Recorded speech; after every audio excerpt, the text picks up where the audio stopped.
You made it to Chiro Hustle. Sit back and learn from the greatest influencers in the profession on the world's #1 chiropractic podcast.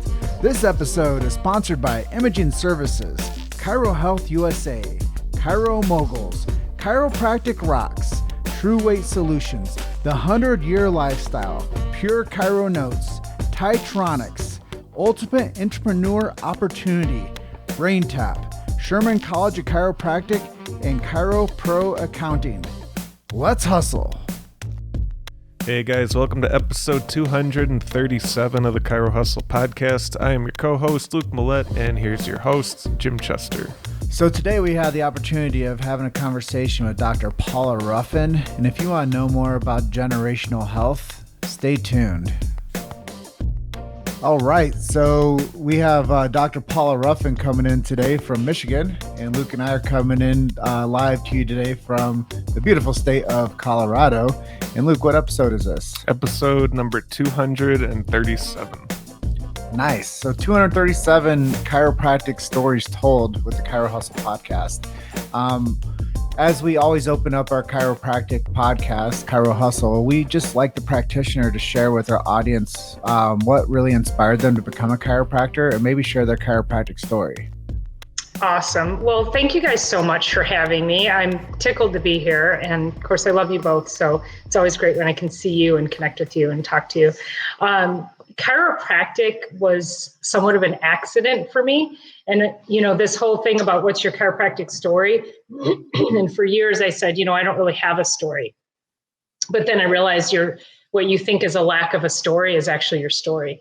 So I was actually trying to get into physical therapy school. And in that process, there was zero reason I shouldn't have gotten in other than the universe did not want me there. I had a degree in exercise physiology. I had worked my way through college within, I worked at the University of Michigan obesity clinic. I did nutrition. I did weight loss. I worked at Domino's Farms World Headquarters. I had all of this really great training in the world of health and fitness from a very young age, and was very deliberate about forging that path coming through college, because I wanted to be able to get out, because of course, what's the biggest thing people say? That, well, you don't have any experience. So I came out of college with experience, with my degree, worked in physical therapy, was working my way through college again, getting prerequisites, and 2 years in a row was not able to get in. And I even had the medical director for General Motors had a scholarship for me, went with me to one of the colleges to try to get me in, and that it didn't work. So we're sitting on my grandmother's couch in Charleston, West Virginia, with my sister shortly after all this happened, and she said, "Well, have you thought about going to chiropractic college?" And I was like, "I don't know, I guess, And at the time, I was 26 years old, feeling like a complete loser because I was supposed to have my life figured out by that time, right? I look back and I go, oh my God, if I only knew, right? So I just said, well, I don't know. I guess I could do that. Why not? And so I applied for chiropractic college. I applied to Life in Atlanta, and I applied to Palmer West. My dad happened to be living in Sunnyvale, California, Cupertino, actually. And so I thought, well, he was 20 minutes from the school. Why not just, why not go live with him? And I'll tell you guys, Palmer West, within, I don't know, it was just I think I applied, and within a couple of weeks after they received my application, called me and said, as long as you get these classes in the fall, you can start in January. I mean, it was literally within just a couple of weeks that I had heard. I've been in practice now for 22 years. I still have not heard from Life Atlanta. So I'm not sure I got accepted to chiropractic college there, but they took my application. So that was it. It was completely by accident. And I, but in the divine design of things, I got to go and live with my dad for 5 years and really have that, connection with him and spend some great quality time with him. So I cherish that time. And then I'm out and I'm doing things that I just never thought. I mean, all the people you've interviewed, you see all these miracles in chiropractic. And, I never had an injury. There was never anything like that brought me into chiropractic. It was totally by accidentally, not accidental. So that's why I'm here. Well, it's always great to hear people's stories. And I never heard that story from you before, even though we've known each other for a couple of years now. Mm-hmm. And I think that's the real magic about our show is it allows your practice members or your patients, they'll be able to listen to this episode and they'll know who you are better. The chiropractic world that doesn't know everything about you will now know more about you and be able to understand your career path better. So I think there's a lot of great things that happen when we start having these conversations about the chiropractor. So thank you for sharing. Absolutely. Yeah. And I do want to just give a little nod to my mother, because when I was little, my brother was, he was hyperactive is what they called it then. Who knows what they would call it now. And she was trying to figure out what to do with him. And she put him on Ritalin one day, and it changed him so much. She was like, I'm not doing that. And then she became this self-proclaimed health nut. So back in the 70s, that's what she would have been called, as a health nut. Took the salt shakers off the table, stopped buying sugar cereals, changed everything to whole grains. We always had home cooked meals anyway, but she really set that stage for me wanting to be in the field of health and wellness. And I truly feel that, if it wasn't for my brother having those issues, and she got him into hockey too, which was great. But if it wasn't for him having all of those issues, that I don't know, would I have been here? I'm not sure, but she really set that pace for me to be in the field of health and wellness and wanting to live that kind of a life. So maybe you could tell us, what are some of your favorite motivational quotes or inspirational words of wisdom, maybe some mantras that you live your life by? Yeah, that's so, gosh, Luke, it's like, hey, do you know any good jokes? Yeah. Yeah. Whenever I see quotes, of course, one of the most famous ones is, you never know how far reaching that, things you do today will affect someone tomorrow. And I think that might've been how it goes. But, I always think about that, how what you're doing today affects people. And I've had now 3 people that I know of in my practice who I hadn't seen in a couple of years come back to me and say, you inspired me. I went back to school to become a nutritionist. I went back to school. One of them went to chiropractic college. I went back to school too. And they all moved into a state of wellness, some kind of field. And I was like, really? I did that? So I was just being me. And so it's those kinds of things. So, so I do like to live by that. I always think about what you're doing today and how you're managing people and how you love them and how you can touch them, not just physically, but emotionally, and how that's going to impact their lives. So another one of my mantras is everything's going to be okay. Everything is going to be just fine. And several years ago, I was not prepared for a life event. Name the life event. I mean, we all can think of something that has derailed us. For me, it was an unexpected pregnancy that derailed my practice. I wasn't expecting to take time off. I wasn't expecting any of that, right? So I was completely unprepared for a life event. So prepare yourself. The lesson there is get prepared, because it can happen, and it's not a matter of if, it's a matter of when, and are you going to be prepared for it when it does? And so, but through that, and I mean, it was dark, it was depressing. It was just a lot going on. And the only thing that got me through it, and every night saying my prayers and just saying, everything's going to be just fine. And here we are. Everything turned out fine. And so, that was probably the worst. I don't want to say that being pregnant and having my baby was the worst time, so don't get me wrong on that. But just as far as like where your mental space is and trying to really figure things out, that was really one of those mentally challenging moments in life. And just saying those few words got me through it. A few deep breaths gets me through it. So, and I use that today, and I tell people that too. So simple words. Well, I really believe that deserves an amen.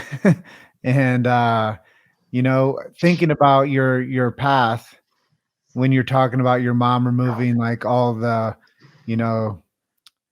modern day foods from the home and putting you guys on more of like a whole food diet. I was talking to a friend of mine last night who's an acupuncturist whose dad was a chiropractor when he was growing up. And, he was saying like one of the things he didn't like the most was that he couldn't trade lunches when he was like in like grade school because Right. nobody wanted his hummus. And nobody wanted.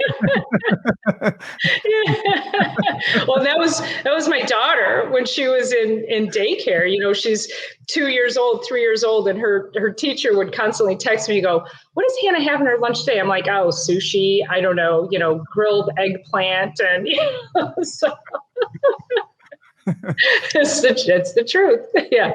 And to that point though, and I mentioned we always had a home cooked meal. So those things that she did, again, like those are values, right? Not driving through McDonald's, not, like we are in such a society of convenience. And my mom was a single woman in the 70s raising 4 kids.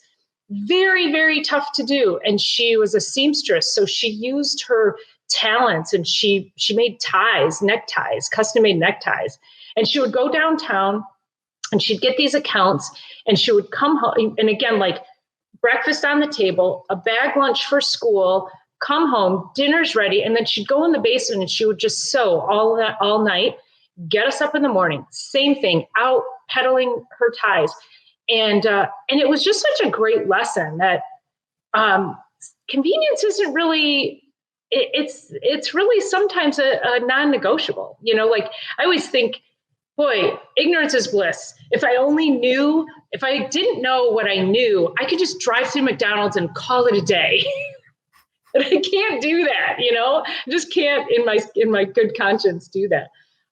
So when people are like, "Oh, it's tough," and I have this and I have that, I'm like, there's ways. Like, of course it's tough, and you're a 2-parent family, and I grew up like that. I just don't find any excuses in the excuses of why we can't feed our kids a healthy diet and show them the value of what putting good nutrition is in their bodies, and we've got, all these sick kids on the planet, and it's, it's food, right? I mean, we know chiropractic is a piece of that, but stop shoveling food into our kids and we're going to have a much healthier community.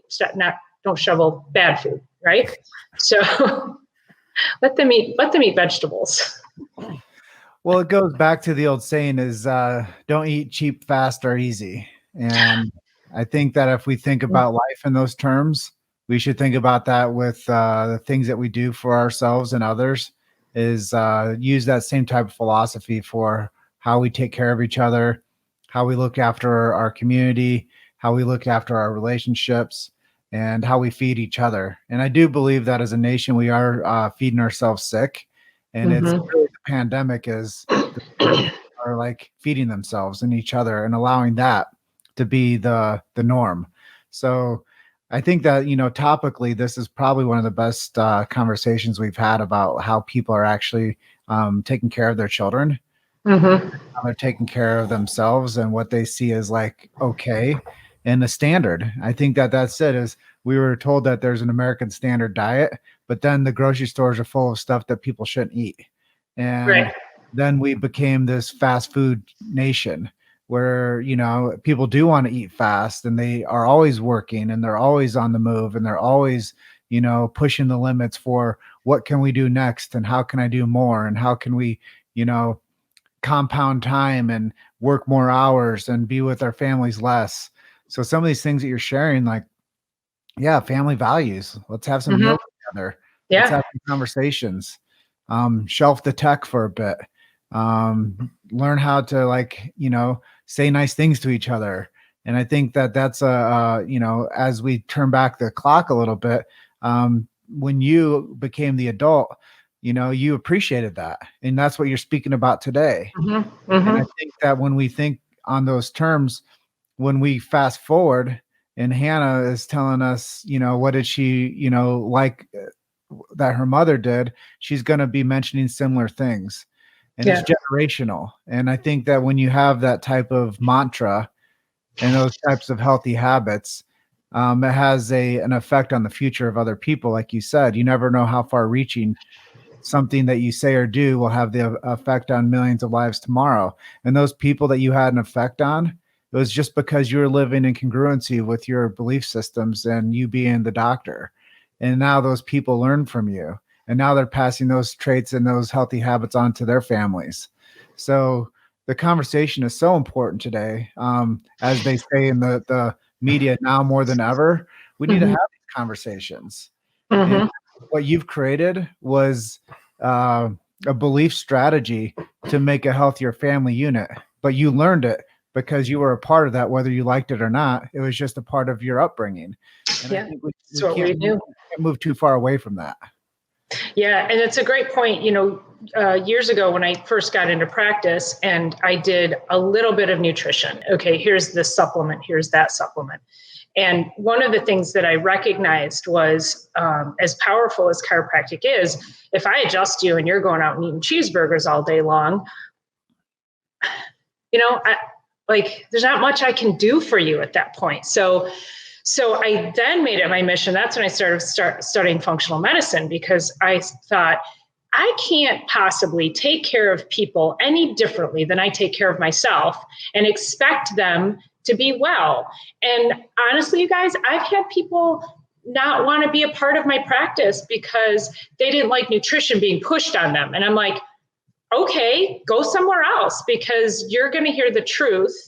And you need this. You have all of these metabolic issues that need, let's talk fertility. How many women come into this practice with infertility issues that we can help and manage with chiropractic care and a great combination of supplementation, nutrients. We do specific gut checks, gut bacteria checks, look at the gut-brain connection. It's all so critical to making sure that we have a healthier community. And I know, chiropractors have always gotten made fun of. We can cure anything with a spinal adjustment. And I just found you've got to make that combination. You have to help them with lifestyle. We can't just be this, I know I'm going to get thrashed by the straight chiropractors, the straight upper cervical people, but we just can't be so myopic and just say, oh yeah, get an adjustment and go on. Oh yeah, well, and while you're driving through McDonald's, think about the adjustment you got. No, it can't be that way. We have to make sure that we have these conversations with people.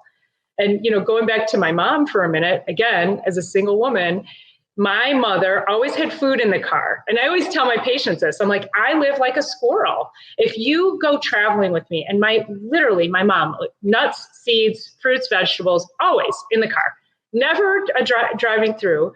And at her funeral, my daughter got up and spoke and said, she called her Nini. And she said, Nini, you're the only person I ever knew that could pick me up from school and have a 5-course meal prepared for me as we get in the car and drive away, and it was true. So there's easy ways to do it. It's a little effortless to cut up a few vegetables, put them in the car, buy a bag of nuts and seeds, and keep that with you and feed your kids that way, and just show them that we can graze our way through life in a very healthy way. So how do you think the world would change if everyone started getting adjusted regularly and taking better care of their health and what they eat?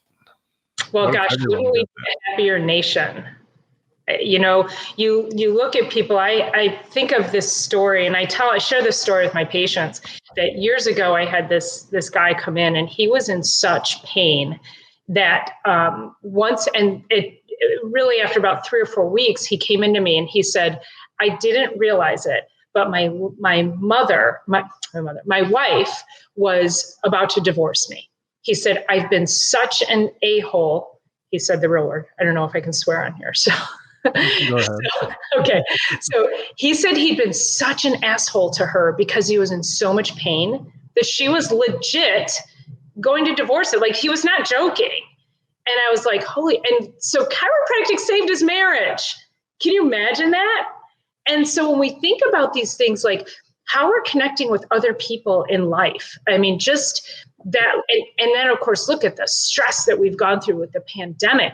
If we can help people's nervous system be healthier, communicate clearly, communicate better, get them to calm the F down and not be so snippy. I mean, people, I know you guys have seen this, everybody's on edge and everybody's attacking, and we've got to get the world to calm down and be nice, just be nice to each other. So I've just seen chiropractic from that perspective help people's attitudes change. They come in and they say they have more hope. They just feel better in general. They're sleeping better. I mean, how do you feel after a poor night's sleep? I feel like complete garbage and totally unproductive the next day. But if you got adjusted and it helped your sleep, can you imagine like how much more productive, how many other people you'll be able to help throughout the next day? How many other people you're going to be able to affect by your smile or just, saying hello or, just reaching out.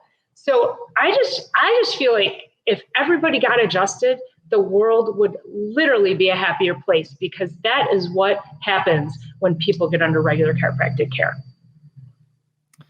Once again, that's one of those amen moments.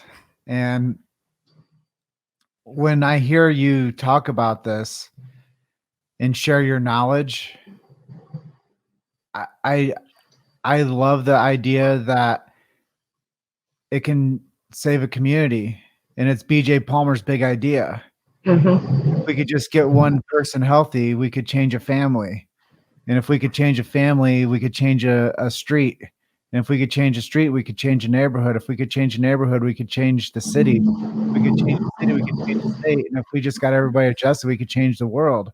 Mm-hmm. Change the countries. We could change the way that people thought and the way that they think. And I really see that as, BJ Palmer's utopia. And when people do take care of themselves, they are a better version of themselves. And they do vibrate at a different frequency. And nobody likes to play the pain game, but nobody likes to be in pain.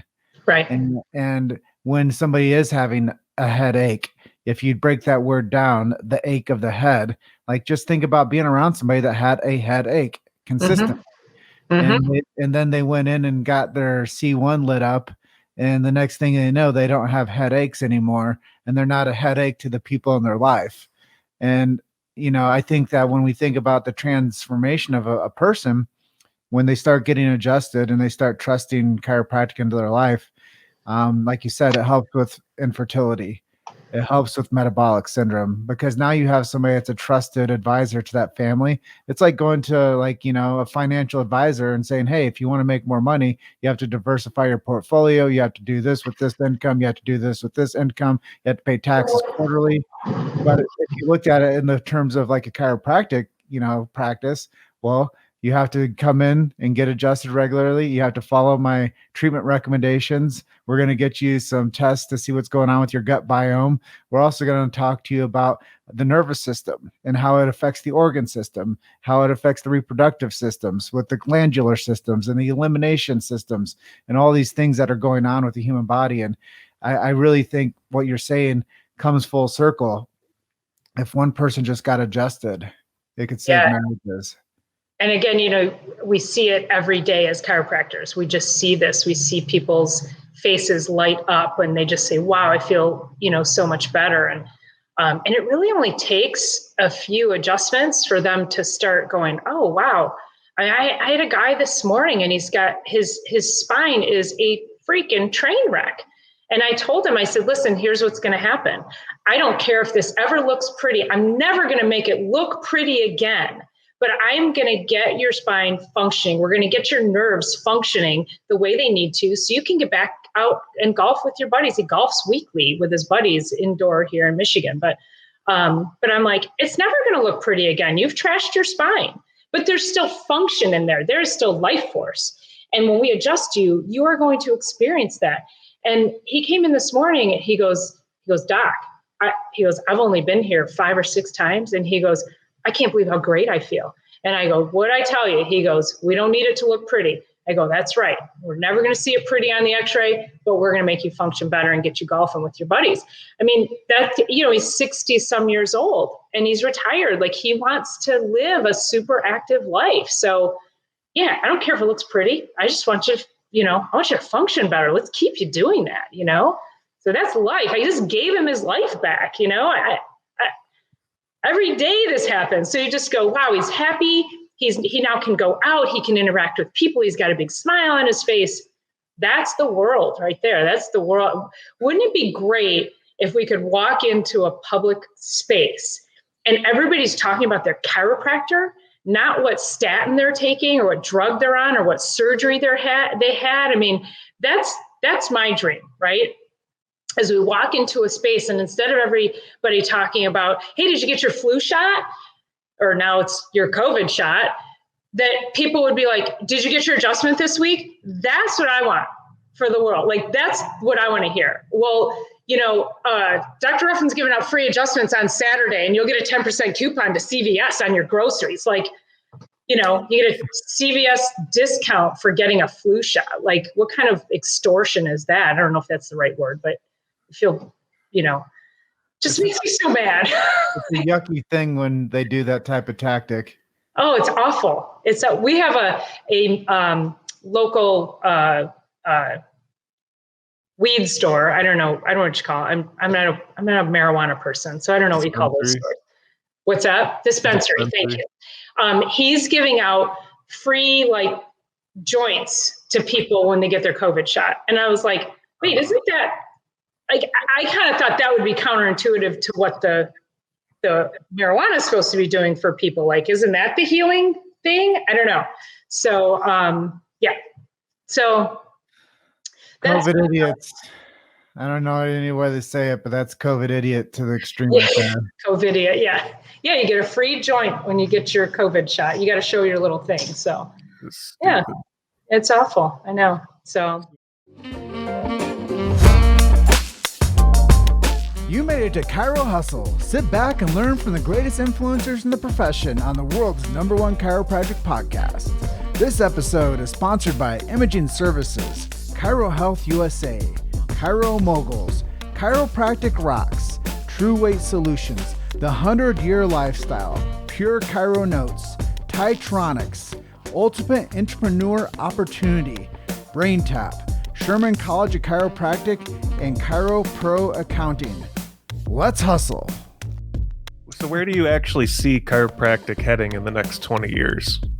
Gosh, I gotta tell you guys, I've had so much growth from last year through this. I think people are panicking. I think they are, I know people are panicking and they want something. They're finally at the edge where you've got people buying guns who would never have ever thought that they would buy a gun.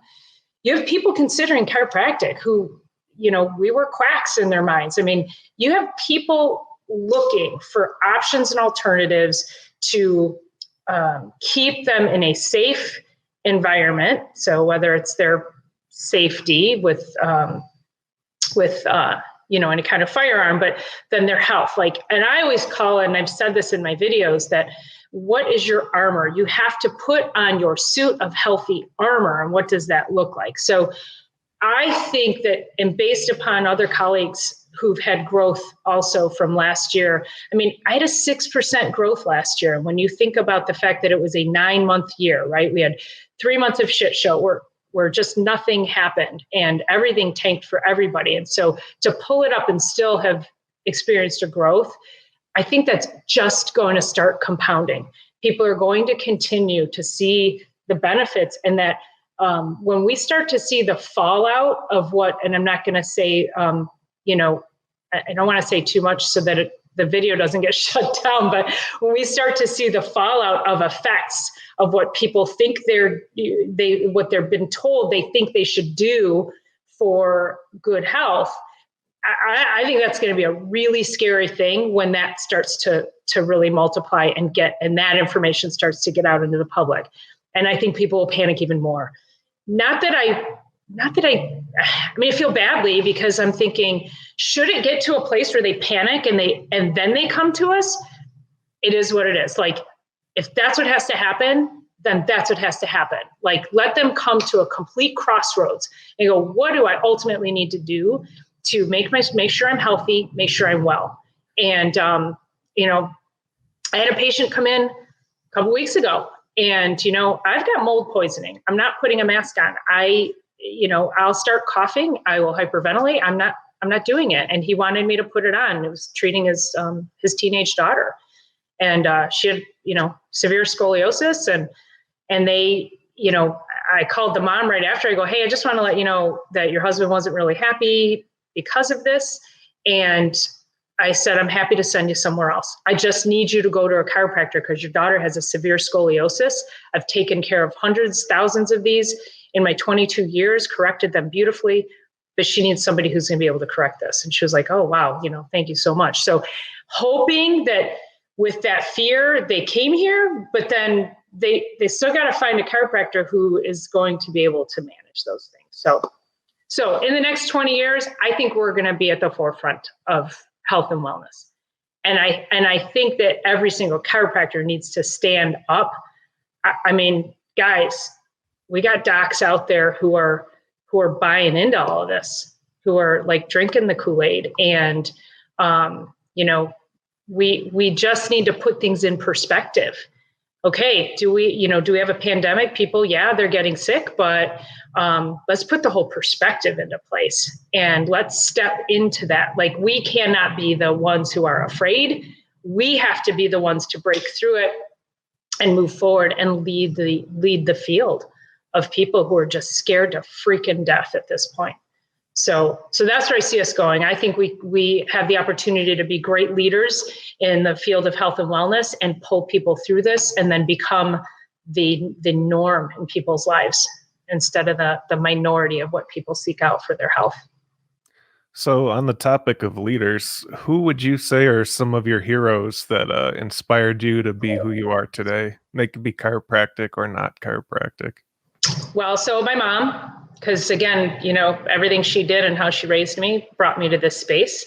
And then I always, always give credit to my sister, because if we hadn't been sitting there together in my grandmother's living room, I don't know. I don't know if she would have actually, mentioned that to me. I don't know if she would have guided me in that direction. So, and then, my dad was an Orthodox priest, and he was so amazing at speaking in front of people. And he would get up, and I mean, people to this day, I'll meet people and they're like, your dad baptized me, your dad married me, your dad, like he's baptized, married, and buried so many people in the same family. And it's pretty cool when you meet people. But he had this ability to connect, and he would get up and deliver a sermon that, he never took a note ever. He was like, okay, what's the lesson for the day? And he would just get up, and it was like, man, he had charm and charisma, and he could just speak, like it just came from him, And you guys probably see people who speak, and it's forced and it's very structured. And so I am so grateful to him, because I feel like I got that gift from him. I'm not as eloquent from the perspective of just being able to speak off the cuff like he did. I don't know, maybe I am. Somebody else can make that judgment for me. But I watched that and I wanted to be that. And I never understood why people, like in class, they didn't want to get up and talk, speech class. And I'm like, get me up there. Come on. I want to be up in front of people. Come on, let's do it. And, but because of him and watching him, I just never had that fear. Doesn't mean it doesn't creep in a little bit here and there, but I never had a fear of public speaking. So I credit him a lot with that and his guidance, so that, I could get up here and stand on these platforms and deliver these messages. So I'd say those are probably my three biggest heroes, all family. So. Well, it's really cool to hear your story, and I'm so thankful that you're sharing it. One of the directions I'd like to go next with you is You talk about chiropractic becoming, I call it the care of health system, not healthcare, because Mhm. we've seen what healthcare has done and where they've misconstrued healthcare into. Chiropractic is really care of health. It's hands-on. It's science, philosophy, and art. It's giving. And based on that, from what you've been sharing with us, what advice would you give to a chiropractic student or somebody that's considering getting into chiropractic, based on everything you've shared with us so far? Well, I was able to get my little cousin into chiropractic college. Not literally, but he was taking that same path I was with trying to get into physical therapy, having a very difficult time, great student, great education. And I'm like, dude, seriously, I've been down this path.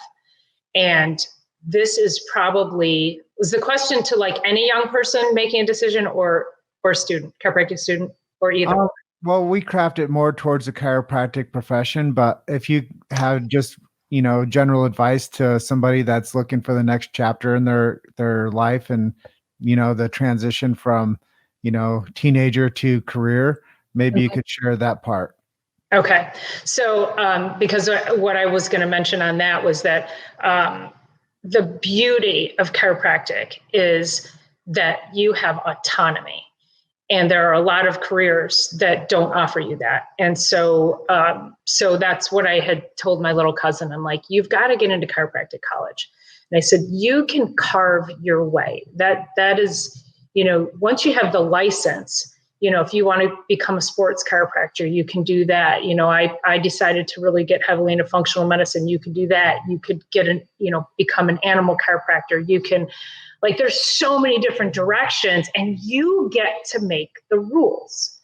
So that was, from a perspective of being a student or, new person looking for something to invest their life in, that would be one thing, is looking for that autonomy. I mean, I am in my office 3 days a week seeing patients. The other couple of days I'm doing admin stuff, but really, like, to be able to earn the living that I live and really be working 3 days a week. I mean, there's no comparison to that, and it's up to me about how much money I'm going to make, right? That, how hard I'm going to work, but you have to have that work ethic. So from a chiropractic student perspective, I would highly, highly encourage them. Number one, you've got to make sure that your mindset is straight so that fear does not creep in. I was very scared to open up my first practice, and somebody gave me a puppy, and I was going to go work for somebody else. And I was like, and I didn't want the puppy because I would have had to, it literally meant having to go open up my own practice. And I don't know if that makes any sense, but so I had these two options. Do I go work for somebody or do I go open up my own practice? Because I got this puppy. I can't leave it home all day. What am I going to do? So I decided, because of the puppy, to open up my own practice. That dog literally saved my freaking life. And I don't know. I don't know if I would have stepped out of that fear. His name was Palmer, by the way. So it was a great dog. But because of that, so don't let fear stop you from moving ahead and getting into your own space. Find those good mentors. Find people who can help guide you to when I moved back here to Michigan before I got the dog, a friend of mine, she was like, I'll give you a corner in my office. She literally helped me get all set. She goes, I don't want an associate. I'll just pay me a little bit of rent every month and I'll help you get going. That's the kind of people you need to find. People who are just going to mentor you, who are going to reach down, lift you up, show you the ropes of what it means to actually be able to hang your own shingle. And then I got the puppy and I went and I opened my own practice. So, don't be afraid. And if you are, recognize that you're afraid, reach out to somebody who can help you break through that. And then the one piece, critical piece that I always will tell anybody is, never, ever let anybody know your business better than you, because at any point in time, they can get up and leave and you are here all by yourself and you got to run the show. And if you put somebody else in charge of billing and you don't know how to do your billing, you don't know how to get yourself paid, you don't know how to manage your people, you don't know your software, and you guys, this happens. There are docs. I have friends who are docs who have no idea how to get into their software. They don't know how to schedule people. They don't know how to do their billing. They don't, and I'm like, you're screwed if somebody leaves. So you have to know tip top, from tip to tail, your business before anybody else. So then you can train them, and then and then you're not hosed if they walk out of your life. So that's my biggest piece of advice. Don't feel like, well, I'm just going to hire somebody. I don't have to learn that. But not true. Make sure you know it, and you'll feel confident with it. So my friends call me. They have their CAs call me. Hey, what do you do about, they ask me questions about billing and the logistics of the software, and I'm like, it's just what I do. So Great advice. So what do you like to do when you're not saving lives? What do you do for fun, and what do you like to do with your family? What are your hobbies? I've been boxing for 2 years. So I love yoga, and I can't do yoga now. I'm doing it 1 day a week in my living room. Not the same as being in a hot room. But they're requiring a mask in a 90-degree hot vinyasa room. And I'm like, sorry, I'm ready to pass out at the end of a class anyway. I'm not putting a mask on to do yoga in a hot room. So I get at least 1 day of yoga in, which I adore, so I miss it. But I've been boxing and kickboxing, and oh my God, like I'm addicted. It's so good. It feels incredible to learn a new skill, like keep my body, you're having to put neural patterns together when you're kicking and punching, and it is a huge brain challenge. So I love that. That gets me through winter. And then when it gets warm, I'm on my mountain bike. And so I will go out and I'll, do 10 to 14 miles on my bike a couple days a week, continue boxing, do some yoga. But if I can be outside on a trail, it's like you guys, what it's like to be out in just nature. People are like, why don't you road ride? I'm like, I want to be out in the woods, get me out in the woods. So those are my happy things. My daughter, you guys have met my daughter, and she and I things we love to do together. We love to travel. We love to shop. We love to cook together. Just anytime I can be with her. And she's 16, and I'm so blessed because the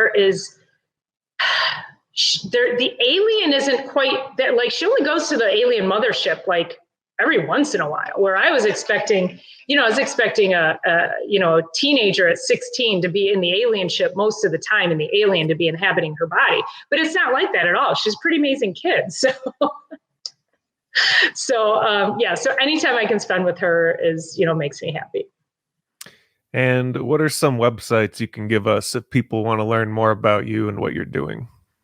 I am at drruffin.com, drruffin.com. You can find me at New Hudson Chiropractic Wellness Center on Facebook, and at Dr. Paula Ruffin on Instagram, and recently Clubhouse, Dr. Ruffin, Dr. Ruffin. And I need that website, Jim. You dropped a site last week where you can put all your socials in. So I need to do that so I don't have to go through each social site in situations like this. So could you text me that? Yeah, I'll text it to you. There's two you can go to. Okay. One's called Linktree, and the other one's called like Beacons. Yeah, beautiful. So I'll send you the links to those. I know there's just so many right now. So if you can pretty much find me anywhere, Dr. Paula Ruffin or New Hudson Chiropractic, and most of my socials are connected somewhere along the way. But I'd love just one place. It'd be so much easier these days. Well, if you go over to my page on Chiro Hustle, you can click on my link tree and you can see what that's all about. So, okay. I always drive people to that one-stop shop over on Instagram now, so they can see all of the things that we offer and how they can connect with us. And I'm sure Luke's going to tell you guys here shortly that if you go to the website scrolling on the bottom of the screen there, ChiroHustleMasterclass.com, you can learn to start your own podcast just like we did. Dr. Paula, thank you so much for being our guest today. I know we had Thank you guys so much. Push it around to get you on, but we were happy that it worked out. Yeah, I love seeing you guys. Thank you so much for this. This was super fun. I love sharing my stories that I never thought were stories. So it's really great when I can go, oh, I actually do have a story. So thanks for listening. I appreciate everybody. And It's fabulous. We really appreciate you being our guest today. And just keep smiling and You got it. And we look forward to the next time that we can sit down and have a chat with you again. I hope to see you guys soon for sure. Okay. Enjoy All the right. rest Love of you, your Miss. day. You too. Yeah. See you guys. Thanks for listening to Chiro Hustle. Don't forget to subscribe and check back next week to continue hustling.